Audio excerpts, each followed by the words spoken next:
옛날에 프랑스의 작은 마을에 클레망스라는 이름의 모험심 많은 소년이 살고 있었습니다. 클레망스는 늘 숲 너머 무언가가 자신을 부른다고 느꼈습니다.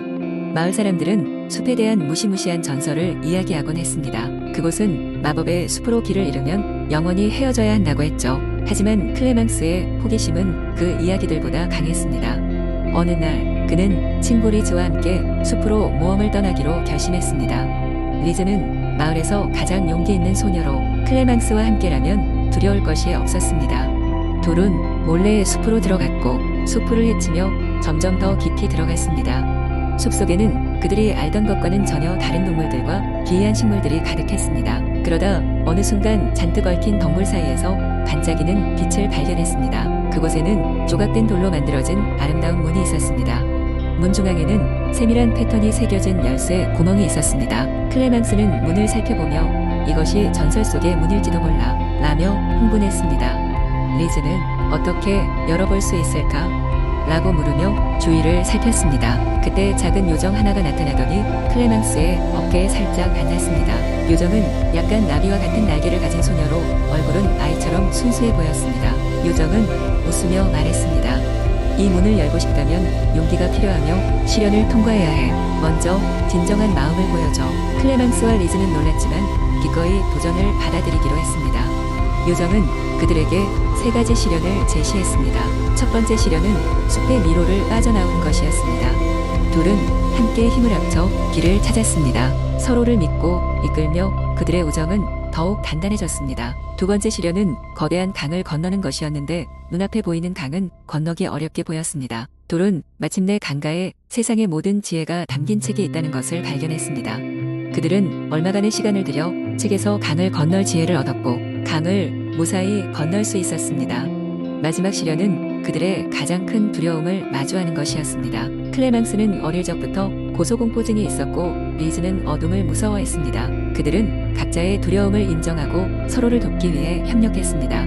클레망스는 리즈의 손을 잡고 어둠 속을 걸었고 리즈는 클레망스를 격려하여 높은 나무의 꼭대기까지 올라가도록 했습니다. 모든 시련을 마친 후 요정은 그들에게 진실한 마음의 열쇠를 건네주었습니다. 클레망스와 리즈는 그 열쇠로 문을 열었습니다. 문 너머에는 그들이 단 한 번도 본 적 없는 아름다운 세계가 펼쳐져 있었습니다. 그 안에는 마을에 행복과 풍요를 가져다줄 보물들이 가득했습니다. 두 친구는 이 경험을 통해 진정한 우정의 힘과 자신의 내면 속용기를 깨달았습니다. 그들은 보물을 마을로 가져가 행복을 나누었으며 자신들의 모험담을 사람들에게 들려주었습니다. 그렇게 클레망스와 리즈는 마을의 전설이 되었습니다. 그리고 그들이 열었던 마법의 문은 언제든지 활짝 열려 친구들이 함께 더 나은 세상을 꿈꾸게 했습니다. 두 번째, 이야기 옛날 옛적 프랑스의 아름다운 도시 파리에는 세느강이 흐르고 있었다. 이 강에는 전설적인 마녀가 살고 있었고 그 마녀는 강의 깊숙한 곳에서 마법의 책을 지키고 있었다. 그 책은 엄청난 지혜와 힘을 가지고 있었지만 누구나 손에 넣을 수 없는 소중한 것이었다. 이 마녀는 책을 지키기 위해 어떤 사람도 세느강을 통해 접근하지 못하게 하는 강력한 마법을 걸어놓았다. 어느 날 용감한 소년 앙리가 그 마법의 책에 대한 이야기를 듣게 되었다. 앙리는 마법의 책을 손에 넣어 기적을 이루고 싶었다. 그는 작은 마을에서 자라면서 마을 사람들에게 이로운 일을 하기로 다짐했기 때문에 마법의 책이 어떻게든 필요했다. 그러나 마녀와의 대결은 누구도 감히 상상할 수 없는 위험한 일이었다. 마을의 어른들은 앙리에게 그만두라고 충고했지만 앙리는 결심이 확고했다. 그는 혼자 힘으로 마녀를 설득하거나 필요하다면 마녀와 맞설 계획이었다. 준비를 마친 앙리는 여정에 나섰다. 세느강에 도착한 앙리는 물가에 서서 곰곰이 생각했다.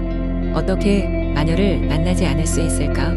그는 강을 바라보며 떠오르는 아이디어를 시험해 보기로 했다. 앙리는 강변에서 마법 주문이 담긴 노래를 부르기 시작했다. 그 노래는 진심과 용기가 담긴 노래로 세느강의 물결을 흔들었다. 얼마 지나지 않아 물이 솟구치며 강 한가운데에서 마녀가 나타났다. 마녀는 앙리에게 왜 자신을 부르냐고 물었다.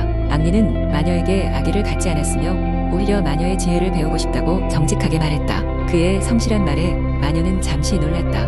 많은 이들이 마법의 책을 힘을 얻기 위한 목적으로만 찾아왔기 때문이었다. 하지만 앙리의 마음을 읽은 마녀는 그에게 별 피해 없이 기회를 주기로 했다. 마녀는 앙리에게 고난을 이겨내야 할 세 가지 시험을 줄 것이라고 했다. 앙리는 이를 받아들였고 첫 첫 번째 시험으로 용기를 증명해야 했다. 마녀는 세누강의 특이한 돌을 보여주며 강의 중심부에서 그 돌을 찾아오라는 과제를 제시했다.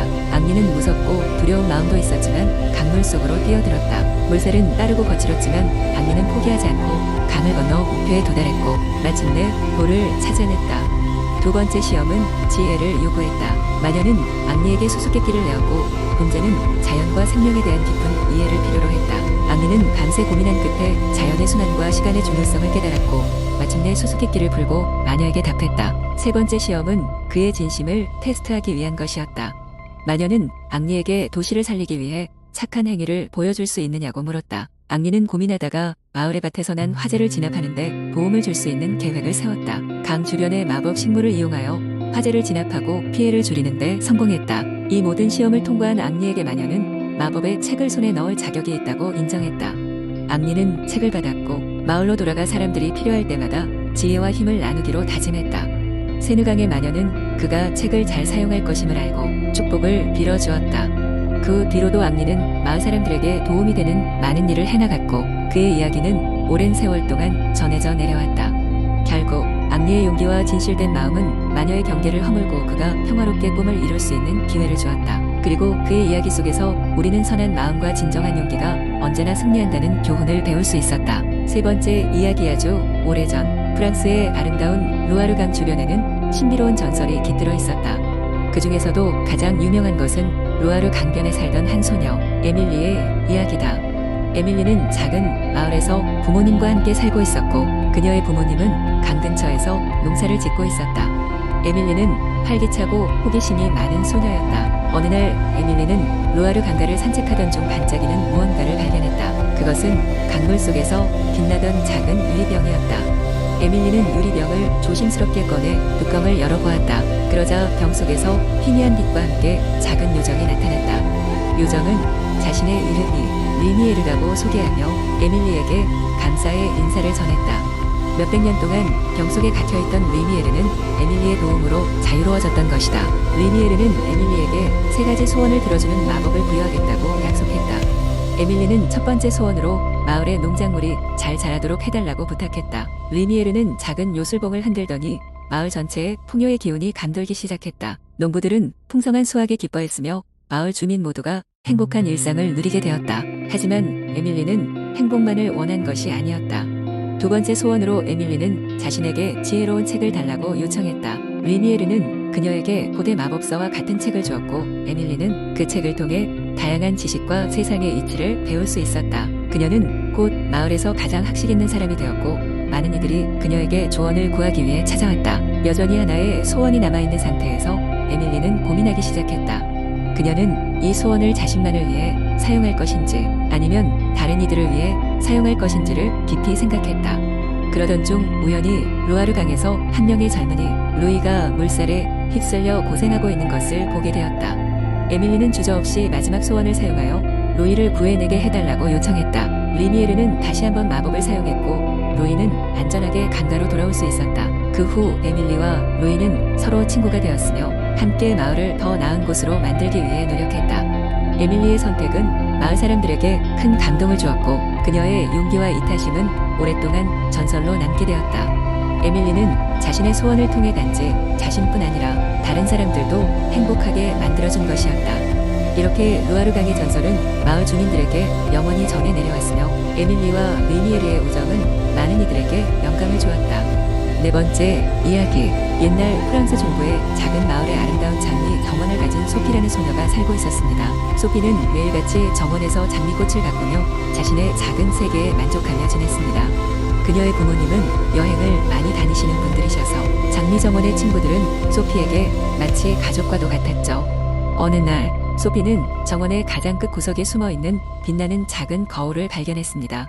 그 거울은 아주 오래된 듯 보였고 금빛 장식으로 둘러싸여 있었습니다. 호기심이 많은 소피는 거울을 집어들고 가까이에서 살펴보았습니다. 그런데 그 거울은 단순히 얼굴을 비추는 도구가 아닌 듯 했습니다. 소피가 거울을 바라보자 거울 속에는 전혀 다른 세상이 펼쳐졌습니다. 낯선 풍경, 독특한 색감의 하늘 그리고 이상한 모양의 식물들이 그녀의 눈길을 사로잡았습니다. 서로 다른 차원과 연결된 거울의 세계에 매료된 소피는 매일 조금씩 그 세상을 탐험하기 시작했습니다. 그러나 그녀는 결코 거울 속 세계에 들어가지는 않았습니다. 단지 밖에서 바라보며 상상과 추측으로 그 세계를 즐겼죠. 그러던 어느 날 소피는 거울 속에서 누군가가 그녀를 향해 손을 흔드는 것을 보았습니다. 그것은 거울 세계에 사는 사람인 리에라는 소년이었습니다. 리에는 소피와 같은 나이대처럼 보였고 그들도 소피의 존재를 인식하고 있다는 사실에 놀랐습니다. 리에와 소피는 서로 말을 걸 수는 없었지만 손짓과 표정으로 이야기를 이어갔습니다. 서로에게 이 세상의 특이한 것들을 보여주기도 하고 웃음 짓기도 하면서 그들은 점점 더 가까워졌습니다. 어느 날 리에는 손에 작은 파란빛 구슬을 들고 와서 소피에게 자주손에 쥐고 있던 장미 모양의 머리핀을 가리켰습니다. 그제야 소피는 그 구슬이 거울 세계의 비밀을 밝힐 열쇠일지도 모른다고 생각했습니다. 소피는 머리핀을 거울에 가까이 가져다 대며 작게 노래를 불렀습니다. 그러자 파란빛 구슬이 반응하며 두 세상의 장막이 더욱 투명하게 열리기 시작했습니다. 그때 눈부신 빛과 함께 소피는 잠시 동안 거울 속 세계의 일부가 되어 리에 옆에 서 있었습니다. 그것은 마치 꿈속을 걷는 것 같았습니다. 하지만 기쁨도 잠시, 소피는 자신이 더 오래 그 안에 머무르면 두 세상이 무너질 수도 있다는 것을 알게 되었습니다. 그래서 그녀는 거울 앞에 서서 다시 노래를 불렀고 이윽고 원래의 세계로 돌아왔습니다. 소피와 리에는 잠시의 만남이 가져온 특별한 순간의 기억을 평생 소중히 여기며 서로의 세계에서 장미와 거울이 주는 교훈을 잊지 않기로 했습니다. 시간은 흘러 소피와 리에는 어른이 되었지만 그날의 특별한 감정과 자신들의 세계로 돌아온 당시의 마음은 영원히 간직했습니다. 이로써 거울 속 장미의 비밀은 소피의 정원을 통해 전설이 되었고 소피는 그 정원을 잘 가꾸며 여러 세대를 거쳐 이야기를 전했습니다.